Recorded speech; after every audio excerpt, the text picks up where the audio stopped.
நீங்க இப்படி பூனைகள் வினோதமா நடந்து பார்த்திருக்கீங்களா? பூனைகள் மியாவ் என்று அழைப்பது மற்ற பூனைகளுக்காக இல்லை, அது மனிதர்களுக்காகத்தான்.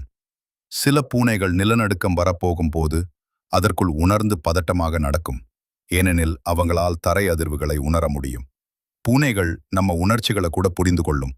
நாம் சோகமாக இருந்தால் அவங்க நம்ம பக்கத்தில் வந்து அமைதியாக உட்காரும். பூனைகள் தங்கள் வீட்டை மறக்காமல் நீண்ட தூரத்திலிருந்தும் திரும்பி வரக்கூடிய திறமை கொண்டவை. ஆனா உண்மையில் பூனை பற்றிய அனைத்தையும் நாம் எதிர்பார்ப்பது போல முழுமையாக புரிந்து கொள்ள முடியாது. சில நேரங்களில் பூனை தூங்குகிற மாதிரி இருக்கும், ஆனால் அது விழித்து நம்மை பார்த்து கொண்டு இருக்கும். ஏதாவது நடக்கிறதா என்று கவனிக்கதான். அதற்கு ஞாபக சக்தி அதிகம்.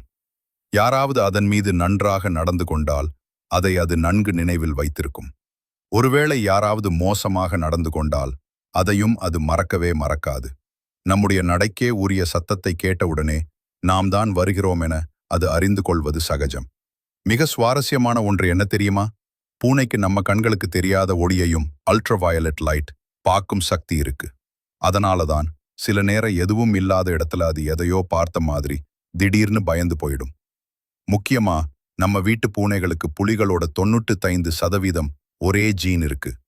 அதனால்தான் சில சமயங்களில் அவங்க சிறிய காட்டுப்புலி மாதிரி தான் நடந்து கொள்கின்றன. அதுவும் இதே மாதிரி அனுபவம் உங்களுக்கே ஏற்பட்டதா? கீழே கமெண்ட்ல சொல்லுங்க. இந்த மாதிரி சுவாரஸ்யமான தகவல்களுக்காக லைக் பண்ணுங்க, ஷேர் பண்ணுங்க, சப்ஸ்கிரைப் பண்ண மறந்துடாதீங்க.